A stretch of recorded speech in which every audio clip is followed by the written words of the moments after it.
வணக்கம். பெருஞ்செய்திக்கு வரவேற்கிறோம். முன்னாள் முதல்வர் திருமிகு கருணாநிதியுடைய நூற்றாண்டு நினைவு நாணயத்தை அண்மையில் மத்திய அரசு வெளியிட்டது. சென்னையில் நடந்த விழாவில் மத்திய பாதுகாப்புத்துறை அமைச்சர் திரு ராஜ்நாத் சிங் கலந்து கொண்டார். இதற்கு பிறகு அதிமுக திமுக பாஜக மீதான விமர்சனங்களை கூர்மைப்படுத்தியது. திமுக பாஜக இடையே ரகசிய உறவு இருக்கு அப்படின்னு அதிமுக தரப்புல கடும் விமர்சனம் முன்வைக்கப்பட்டது. அதைத் தொடர்ந்து பாஜக தலைவர் திரு அண்ணாமலை மற்றும் பாஜகவுடைய மற்ற இரண்டாம் கட்ட தலைவர்கள்லாம் அதிமுக மீதான திரு எடப்பாடி மீதான விமர்சனத்தை முன்வைத்திருக்கிறார்கள். இதுதான் பெருஞ்செய்தியின் பேசுபொருள். அதிமுகவை தொடர்ந்து விமர்சிக்கும் பாஜக பின்னணி என்ன அப்படிங்கிற தலைப்பில் பேசுகிறோம். அரசியல் விமர்சகர் திரு கலை அரங்கத்திற்கு வந்திருக்கிறார். வணக்கம் சார். 5 கேள்விகளாக பிரித்திருக்கோம். முதல்ல திரு எடப்பாடியை பலவீனப்படுத்துவதற்காக திரு அண்ணாமலை போன்ற பாஜக தலைவர்கள் தொடர்ந்து அதிமுக மீதான விமர்சனங்களை, திரு எடப்பாடி பழனிசாமி மீதான விமர்சனங்களை முன்வைக்கிறாங்களா? கிணற்று தவளை மாதிரி பேசுகிறார்னு அந்த வார்த்தையை திரு அண்ணாமலை பயன்படுத்தியிருந்தார். ஜாதி ஆவணம், ஜாதிய ஆணவம் மிக்க தலைவராக இருக்காருன்னு சொல்லியிருக்காரு. அரசியல் தெரியாதவராக இருக்கார். இன்னும் பல்வேறு விமர்சனங்கள். அது மாதிரி ஏன் எடப்பாடி விமர்சிக்கிறாருன்னா, அவர் எடப்பாடி தான் தலைமை பொறுப்பு ஒற்றை தலைமைக்கு வந்த பிறகு பாஜக கூட்டணியிலேருந்து விலகிற முடிவு எடுக்கப்பட்டது. பன்னீர் இருந்த வரைக்கும் அவர் பாஜகவோட இருக்கணும்னு தான் விரும்பினார். ஸோ இந்த ஒற்றை தலைமை வந்த பிறகு பாஜக கூட்டணி தேவையில்லை என்ற முடிவு எடுத்தப்படனே அவருங்க மேலே ரொம்ப கோபம் அவங்களுக்கு. அதிமுக பாஜக கூட்டணி பிளவுக்கு திரு இபிஎஸ் காரணம் அண்ணாமலை நினைக்கிறார். கூட்டணியை விட்டு வெளியே வந்ததுக்கு அவர் தான் காரணங்கிறதுனால அவர் மேலே தங்களுடைய பகைமை உணர்வை கூர்மைப்படுத்தினார். பாஜகவை தனித்த கட்சியாக இங்கே வளர்க்கணும், எத்தனை நாள் மாநில கட்சிகள் முதுகிலேயே சவாரியை செய்கிறது அப்படின்ற நிலைப்பாட்டை திரு அண்ணாமலை தானே முதல்ல எடுக்கிறார். அவர் எடுக்கிறாரு. ஆனால் மத்திய தலைமை அதை ஏற்றுக்கொள்ளவில்லை. நாங்கள் அமித்ஷா சொன்னார், கதவை மட்டுமில்ல ஜன்னலையும் திறந்து வச்சுருக்கிறோம் கூட்டணிக்காக சொன்னார். அதிமுகவை திரும்ப திரும்ப வருத்தி கூப்பிட்டாங்க. அதிமுக நிச்சயமாக இல்லைங்கிறத சொல்லிட்டாங்க. இவர் அண்ணாமலை ஒரு தனி லைன் எடுத்தார். பட் அவருக்கும் கோபம். திமுகவும் அதிமுகவும் ஒரே தளத்தில் வச்சு அவர் பார்த்தாரு. அப்புறம் முன்னாள் முதல்வர் திருமிகு ஜெயலலிதா மீதான விமர்சனத்தை முன்வைக்கிற போது கூட அதிமுகவுடைய தலைவர்கள்லாம் கடும் விமர்சனங்கள் வச்சாங்க. இப்போ அதிமுக பாஜக கூட்டணி இருக்கணும்னு திரு அண்ணாமலை எங்கேயும் விரும்பின மாதிரி தெரியலையே. இல்லை, அண்ணாமலை தனித்து இந்த ஸ்ட்ராட்டஜியை ஃபாலோ பண்ண நான் நினைக்கல. மத்திய தலைமையினுடைய ஸ்ட்ராட்டஜி, பாஜகவுடைய ஸ்ட்ராட்டஜி என்னென்னா, அதிமுக கூட்டணி வைத்துக்கொண்டே அழித்து விட வேண்டும் என்பது தான் அவங்களுடைய நோக்கம். அவங்க அதுக்காக இப்போ கூட அதிமுகவிலிருந்து வெளியேற்றப்பட்ட 3 தலைவர்களை முன்வைத்து அவங்க இந்த பிரச்சாரத்தை செஞ்சிட்டு இருக்கிறாங்க. சரி, திரு எடப்பாடியை பலவீனப்படுத்துவதன் மூலமா என்ன நடந்துரும்னு திரு அண்ணாமலை நம்புறாரு? பாஜக அதிமுக பலவீனப்படும், அந்த இடத்துல நம்ம உட்காந்துடலாம். அதான் அவங்க நோக்கம். முதல்ல இரண்டாவது கேள்வி அதானா, அதிமுகவை 3ஆம் இடத்திற்கு தள்ள இந்த விமர்சனம் அமித்ஷா பிளான் வச்சிருக்காரு. அவங்க திருப்பூர் நடந்த செயற்குழு கூட்டத்தில் அமித்ஷாவோட டெல்லியில் சந்தித்து 2 நாள் அவரோட விவாதித்து அமித்ஷா எனக்கு ஒரு பிளான் உருவாக்கி கொடுத்துருக்காரு. 2026 தேர்தலில், சட்டமன்ற தேர்தலில் எங்களோட நோக்கமே அதிமுக பின்னுக்கு தள்ளுவது தான், 3ஆம் இடத்துக்கு தள்ளுவது தான் சொல்லியிருக்காருல்ல. என்ன சொல்லணும், நான் அந்த ஒரு சாணக்கியர், அரசியல் சாணக்கியர் என்று சொல்லப்படும் அமித்ஷா அவர்கள் 2026 தேர்தலில் ஆட்சிக்கு வரணும் தானே சொல்லியிருக்கணும். திமுக அகற்றி விட்டு நாங்கள் ஆட்சிக்கு வருவோம் தானே சொல்லணும். அதை சொல்லலை. அவங்க ஸ்ட்ராட்டஜி எங்கே நிற்குதுன்னா, அதிமுக பின்னுக்கு தள்ளுறதோடு நின்றுக்கிறாங்க. அப்போ அவங்க எதிரி யார்? அவங்க எதிரி அதிமுக தான். திமுக ஒரு காலம் இல்லை என்பதை இந்த ஸ்ட்ராட்டஜி மூலமாக இந்த பிளான் மூலமாக நம்ம புரிஞ்சுக்கலாம். திரு இபிஎஸ்ஸையும் திரு அதிமுகவையும் பலவீனப்படுத்துறது தான் நோக்கம்னு நினைக்கிறீங்க? நிச்சயமாக. அப்படி இதில் ஒருங்கிணைந்த அதிமுக தேவை, அதிமுக வலுப்பெறணும் அப்படின்னும் பாஜக நினைக்குது, பாஜக தலைவர்கள் நினைக்கிறாங்களும் கடந்த காலத்தில் பேசியிருக்கோம்ல, எல்லாரும் ஒன்றா இருக்கணும் அப்படின்னும் பேசியிருக்கிறாங்க தானே. அதுக்கு காரணம் அந்த ஒன்றா போனால் தான் அவங்க ஆட்கள் 3 பேர் இப்போ வெளியே நிற்கிறாங்க இல்லையா, இவங்களை 3 பேர் உள்ளே கொண்டு போயிட்டா தான் அந்த கட்சியை தங்கள் கட்டுப்பாட்டில் கொண்டு வர முடியுங்கிறத அவங்க நினைக்கிறாங்க. ஒருங்கிணைப்பு என்பது அதிமுக பலப்படுங்கிறதுக்காக கிடையாது. அவங்க ஆட்கள்னா ஓபிஎஸ், டிடிவி, சசிகலா அவங்கள அவங்க அதிமுகவை பலப்படுத்துவதற்காக ஒருங்கிணைப்பை பற்றி பேசல, அதிமுகவை பலவீனப்படுத்துவதற்கு தான் ஒருங்கிணைப்பை பற்றி பேசுறாங்க. அதான் அவங்களுடைய நோக்கம். எல்லாரும் ஒன்று சேர்ந்தா பலம் தானே ஆகும், பலம் ஆகும்னு நம்ம நினைக்கிறோம். சரி, இவங்க உள்ள போய் என்ன செய்வாங்க? இப்போ ஒன்றா இருக்கு, 3 சேர்ந்தா 1+3 4 பலமாக தானே. அப்படி இல்லையே, இவங்க ஒன்றாவே இவங்க என்ன ஒன்றா இருக்கிறாங்களா? அவங்க தான் ஒருங்கிணைப்பு. ஒன்று திரு எடப்பாடி ஒன்று தாங்க அதிமுக. அதோட 3 சேர்ந்தா 1+3 4 தானே, பலம் தானே. அரித்மெட்டிக். சரி, அரசியல் அது கிடையாது. அரசியலில் இவங்கெல்லாம் போய் சேர்ந்தா மைனஸ் ஆகிடும். உதாரணமாக டிடிவி தினகரன் தனியாக நின்று 22 தொகுதிகள் அதிமுக தோக்கடிச்சாருன்னா புது கணக்கா இருக்கு. பழைய கணக்கு இல்ல இது மைனஸ் ஆயிடுங்கிறது மைனஸ் ஆகிடும். அதுதான் இப்போ அதுவும் 1+1 வந்து 0 ஆகிடும், சில சமயம் -1 ஆகிடும். அதுவும் அரசியல் அப்படி தான் நடக்கும். நீங்கள் வந்து இவங்களெல்லாம் சேர்த்தா அவங்களுக்கு இருக்கக்கூடிய கெட்ட பேர் இங்கேயும் வந்துடும், கட்சிக்கு இதுக்குள்ளே வந்துடும். இப்போ சசிகலா அம்மா உள்ளே வந்தால் ஓபிஎஸ் என்ன சொல்லியிருந்தார் ஒரு காலத்தில், குடும்பம் வந்துடும்னாரு. இல்லை இப்போ திரு இபிஎஸ் தனியாக நின்னாலும் பாஜக பலவீனப்படுத்துது, இல்லை இந்த 3 பேரை கொண்டு போய் சேர்த்தும் பலவீனப்படுத்துது, எப்படியும் அதிமுகவை பலவீனப்படுத்துதா? அப்படி ஒரு கணக்காக பண்ணுது பாஜக. அதுதான் அதிமுக தனியாக நிற்கிறப்ப இந்த 3 பேரை வெளியே நிறுத்தி பலவீனப்படுத்துது. சரி, பல்வேறு முயற்சிகள் எடுக்குது. ஆனால் ஒன்று சேர்த்தாலும் பலவீனப்படுத்துது. ஒன்று உள்ளே போனாலும் இவங்க என்ன சொல்லுவாங்க, உதாரணமாக அதிமுக ஒரு ஸ்டாண்ட் எடுத்திருக்காங்க, பாஜக கூட்டணி இல்லை எப்போதும் இல்லைன்ற ஒரு ஸ்டாண்ட் எடுத்திருக்காங்க. அது அவங்களுக்கு வளர்ச்சியை கொடுத்துருக்கதை அவங்க நினைக்கிறாங்க. அவங்களுடைய ஓட் பேங்க் இம்ப்ரூவ் ஆகிருக்கு, அதனால சொல்கிறாங்க அதிமுக. அதை சொல்கிறாங்க. இப்போ திரும்பவும் அவங்க செயற்குழுலையும் அதை பற்றி பேசலை. அவங்க அதை பற்றி பேசியிருப்பாங்க. இறுதியாக பாஜக கூட்டணி இல்லைங்கிற முடிவுக்கு தான் அவங்க இருக்கிறாங்க. இப்போ இவங்க உள்ளே போனால் பாஜக கூட்டணி வேணும்பாங்க. யார்? ஓபிஎஸ் சசிகலா அவங்களாம் போனாங்கன்னா பாஜக கூட்டணி வேணும்னு ரொம்ப வற்புறுத்துவாங்க. அப்போ அது சிக்கல் தான் கட்சிக்குள்ளே. அதுதான் அவங்க வந்து அதை மாற்றுவதற்கான ஏற்பாடு இல்லைங்க. ஏன்னா அவங்க பல தடவை எதிர்கட்சிகள்லாம் சொல்லி பார்த்துட்டாங்க, இது வெறும் நாடகம், திரும்ப இவங்க சேர்ந்துக்கிடுவாங்கன்னு தான் சொல்கிறாங்க.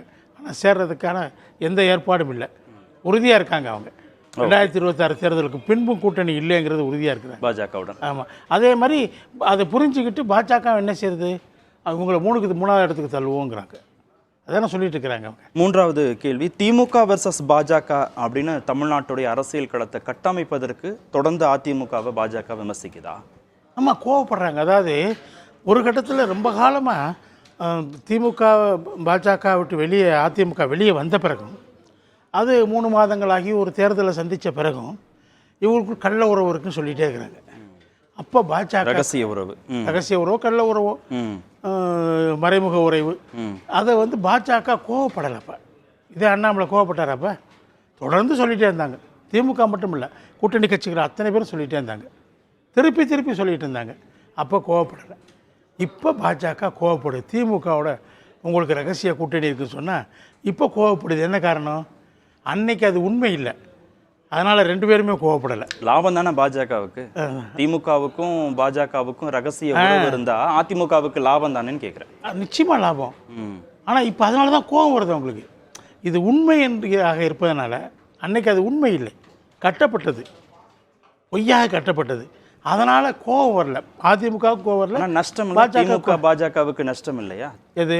நிச்சயமாக நஷ்டம் தான். அந்த ரகசிய அதனால கோபம் வருது அவங்களுக்கு. அந்த ரகசிய உறவை பற்றி பேசினாலே 2 பேருக்குமே கோபம் பிச்சுக்கிட்டு வருது. இல்லை, திமுக வெர்சஸ் பாஜகன்னு ஒரு களம் கட்டமைக்கப்பட்டால் திமுகவுக்கும் லாபம், பாஜக லாபம். அதுதான் அவங்களுடைய பிளான், ஸ்ட்ராட்டஜி. பட் இப்போ இடையில வந்து அவங்களுக்கு இந்த நாடாளுமன்ற தேர்தலில் தனிப்பெரும்பான்மை கிடைக்காம பாஜக போன பிறகு அவங்க மற்ற கூட்டணிக்கு 2 கட்சிகளை நம்பி இருக்கும்போது அதை தொடர்ந்து நம்புறதுக்கு அவங்க அதில் கொஞ்சம் மாற்றம் வந்தால் என்ன பண்ணுறது, ஏதாவது எவென்ச்சுவாலிட்டி வந்தால் அதை எப்படி சந்திக்கிறதுங்கிறதுக்காக அவங்க ஒரு சில ஏற்பாடுகளை செய்கிறாங்க. அந்த மாற்று ஏற்பாடுகளில் மம்தா வர்றாங்க, திமுக வருது. ஸோ மம்தா இப்போ என்ன பண்ணுறாங்க, அவங்க ஒரு எவ்வளோ சண்டை பயங்கரமாக போட்டுட்ருக்காங்க. உள்ளே என்ன பண்ணுறாங்க தெரியுமா, மம்தா நான் இந்திய கூட்டணியில் இல்லை, எனக்கு தனி இடம் கொடுங்கங்கிறாங்க நாடாளுமன்றத்தில். அதே மாதிரி இவங்களும் கிட்டத்தட்ட அவங்களோட நெருங்குறாங்க. திமுக அவங்க விரும்புகிறாங்க, பாஜக விரும்புது. திமுக கொஞ்சம் நம்ம பக்கம் வந்துட்டா, ராஜ்யசபாவில் ஏதாவது மசோதா பாஸ் பண்ணோம்னா அவங்களுக்கு மெஜாரிட்டி இல்லை, இன்றைக்கி மெஜாரிட்டி இல்லை கண்டிப்பாக. அப்போ இவங்கெல்லாம் வந்தால் கொஞ்சம் மசோதாக்களையாவது பாஸ் பண்ணலாம். இவங்க யாராவது வெளியே போனால், நிதிஷோ நாயுடோ வெளியே போனால் இவங்களை சேர்த்துக்கலாங்கிற எண்ணமும் அவங்களுக்கு இருக்குது. அந்த பிளான் ஸ்ட்ராட்டஜியை அவங்க ஃபாலோ பண்ணுறாங்க. அதனால் இவங்க மேலே அவங்க கொஞ்சம் கரிசனத்தை காட்ட தொடங்குறாங்க. இதெல்லாம் வந்து அந்த நாணயம் வெளியீட்டு விழா அன்று பேசப்பட்டது. மறுநாள் முதல்வர் வந்து விளக்கம் கொடுத்துட்டாரு ஒரு திருமண நிகழ்வில். என்ன விளக்கம் கொடுத்தாரு? இது வந்து மத்திய அரசு நிகழ்ச்சினாரு. மத்திய அரசு நிகழ்ச்சி பாஜகவுக்கான எதிர்கொள்கையில தான் திமுக இருக்குங்கிறதையும் உறுதிப்படுத்தினார். அதை சொல்லிகிட்டே இருப்பாங்க. சண்டை கண்டிப்பாக போடுவாங்க. முதல் 2 இடங்களுக்கான சண்டை தொடரும். அவங்க சண்டை போடலைன்னா அது லாபம் அதிமுகவுக்கு. வெளிப்படையாக சண்டை போடுவாங்க உள்ளுக்குள்ள. அதனால தான் முதல் 2 இடத்திற்கான, அதனால தான் ரகசிய கூட்டுன்னு சொல்கிறது. சரி, 4வது கேள்வி, திமுகவுடன் ரகசிய உறவுங்கிற விமர்சனத்திற்கு பதிலடியாக திரு அண்ணாமலை திரு எடப்பாடியை விமர்சிக்கிறாரா? ஆமாம், அதை சொன்னால் அவருக்கு கோபம் வருது. ஏன்? ஏன்னா பலமாயிடும் அதிமுக. அது மைனாரிட்டிஸ் வந்து அதிமுக பக்கம் நகர ஆரம்பிச்சிட்டாங்க. இந்த செய்திகள் பல வெளியே போக போக அதுக்கான காரணங்கள் அடுக்கலாம். நம்ம தொடர்ச்சியாக நடக்குது. 3வது தலைன்னு சொல்லி அமித்ஷா பிளானை முன் வைக்கிறாங்க. இந்த பக்கம் திமுக என்ன பண்ணுறாங்க, கவர்னருடைய டீ பார்ட்டி போய் கலந்துக்கிறாங்க. கடந்த ஆண்டு கலந்துக்கிறல, கூட்டணி கட்சிகளோட ஒதுக்கிட்டு இவங்க போய் கலந்துக்கிறாங்க. அது பிறகு எடுத்து இந்த விழாவுக்கு ராஜ்நாத் சிங் அழைக்கிறாங்க. இந்த விழாவுக்கு ராகுல் காந்திக்கு அழைப்பு விடலைன்னா இது மத்திய அரசு விழான்னு சொல்கிறாரு, போய் சொல்கிறாரு முதல்வர். மத்திய அரசு அழைப்புதலே வந்து மாநில தலைமைச் செயலாளர் பேரில் தான் கொடுக்கப்பட்டிருக்கு. இல்லை, ஆளுநருடைய தேநீர் விருந்தில் திமுக வந்து கலந்துக்கல, அவங்க அரசு தரப்பில் கலந்துக்கிட்டோன்னு விளக்கம் சொன்னாங்க. ஆனால் அதிமுக தரப்புலையும் பங்கேற்றார்கள் தானே? அவங்க எப்பயுமே பங்கேற்கிறாங்க, அது பிரச்சனை இல்லை. கடந்த ஆண்டு பங்கேற்றாரு. நீங்கள் கடந்த ஆண்டு நீங்கள் பங்கேற்காம இப்போ பங்கேற்கிறீங்க. அப்போ புறக்கணிச்சுட்டு இப்போ பங்கேற்க. இப்போ ஆளுநர் மாறிட்டாரா? ஆளுநருடைய தன்மை, கொள்கை, அவருடைய பிரச்சார உத்திகள்லாம் மாறிடுச்சா? அதே தானே. அப்போ அதிமுக அதில் ஒன்றும் முரண்பாடு இல்லை, ஆளுநருடைய செயல்பாடுகளில், கொள்கைகளில். ஆளுநரோட முரண்பாடு இருந்தாலும் டீ பார்ட்டி போகிறதுல பிரச்சனை இல்லை. இண்டிபெண்டன்ஸ் டே அன்னைக்கு டீ பார்ட்டியில் போய் கலந்துக்கிறோம், அவ்வளோதான். தேர் எண்ட்ஸ் த மேட்டர் அவங்க நினைக்கிறாங்க. ஓகே, 5வது கேள்வி, கூட்டணி கட்சிகளை தக்க வைப்பதற்காக திரு அண்ணாமலை தொடர்ந்து அதிமுகவை விமர்சிக்கிறாரா? அதனால் கூட்டணி கட்சிகள் அங்கே இருப்பாங்களா? அதுக்கு ஒரு அந்த காரணம் இருக்கிற மாதிரி எனக்கு தெரியல. அதிமுக 3 கூட்டணி தானே, திமுக, அதிமுக, பாஜக. பாஜக யாரு போயிடுவாங்களா போக மாட்டாங்களாங்கிறது 2026 தேர்தல் பெர்செப்ஷன் என்னவா இருக்குங்கிறத பொறுத்து இருக்குது. இந்த காலகட்டத்தில் அதிமுக வளர்ந்துக்கிட்டே வருதுன்னு வச்சுக்கோங்க. பெர்செப்ஷன் டில்ட்ஸ் இன் ஃபேவர் ஆஃப் ஏடிஎம்கேன்னு வச்சுக்கோங்க. ஆட்டோமேட்டிக்காக அந்த பாஜக கட்சிகள்லாம் இங்கே வந்துடுவாங்க. இவர் பாஜக அதிமுக விமர்சிக்கிறதுனால தடுத்து நிறுத்திட முடியாது. இவர் விமர்சிக்க ஏன் அப்படி நகரணும்னு நினைக்கிறீங்க? எதனால நகருவாங்கன்னு நினைக்கிறீங்க? தேசிய ஜனநாயக கூட்டணியில் இருக்கக்கூடிய கட்சிகள் அதிமுகவை நோக்கி ஏன் நகருவாங்கன்னு நினைக்கிறீங்க? பெர்செப்ஷன் பேட்டில் மாறுதில்ல. அப்போ நாடாளுமன்ற தேர்தல், மத்தியில் ஆட்சி, இவங்க வந்துடுவாங்க, நமக்கு எதாவது கொடுப்பாங்கன்னு எதிர்பார்த்தாங்க. இவங்க தமிழ்நாட்டிலேருந்து ஒன்றும் வரல. எங்கெங்கே தங்களுக்கு வாய்ப்பு தரப்படலையோ அந்த மாநிலங்களை கம்ப்ளீட்டாக ஒதுக்குறாங்க. ஆனால் சட்டமன்ற தேர்தல் நடக்கிற சமயத்திலையும் மத்தியில் பாஜக தலைமையிலான கூட்டணி அரசு தான் இருக்கலாம். அது வரைக்கும் இருக்கும், நம்பலாம். ஆனால் இருக்க வாய்ப்பு தான் இருக்கு, நான் இல்லைன்னு சொல்லலை. ஆனால் அந்த தேர்தல் வந்து மாநிலத்தில் யார் ஆட்சிக்கு வர்றதுங்கிறது தானே. அதில் வந்து அதிமுக முன்னுக்கு வரும்ல. ஆமாம், திராவிட கட்சிகளுக்கு மாற்று அப்படின்னு கொள்கை இருக்கக்கூடிய கட்சிகள் தானே தேசிய ஜனநாயக கூட்டணியில் இருக்கிறாங்க. திரு அன்புமணி உள்ளிட்ட கட்சிகள் அவங்களாம் அதில் ஒரு அதிமுகவும் வேணாம் திமுகவும் வேண்டான்னுங்கிற நிலைப்பாட்டில் தானே இப்போவே போய் சேர்ந்துருக்கிறாங்க. இல்லை, அது அந்த நிலைப்பாட்டில் பாஜகவே இல்லையே. பாஜக அதிமுக கூட்டணியில் தானே இருந்தாங்க. இல்லை, இருந்தாங்க. வேணாம்னு சொன்ன பிறகு நாடாளுமன்ற தேர்தல் கூட்டணிங்கிறது வந்து திராவிட கட்சிகளுக்கான மாற்று, கூட்டணி ஆட்சி, அந்த மாதிரியான முழக்கங்களை ஒன்று சேராங்க. கூட்டணி ஆட்சிங்கிறது சட்டமன்றத்துக்கானது. அது சொல்றாங்க, அன்புமணி அதானே பேசுறாரு, சொல்றாங்க. அது சொன்னாலும் கூட அது திமுக அதிமுக வரும்போது உங்களுக்கு இந்த வாய்ப்பு கிடைக்கிறதுக்கு சூழல் இல்லை இல்லையா? சொல்ல முடியாது. அதிமுக அந்த வாய்ப்பு அவங்களுக்கு கொடுக்கலாம். கூட்டணி ஆட்சி ஒத்துக்கலாமா? ஒத்துக்கலாம்.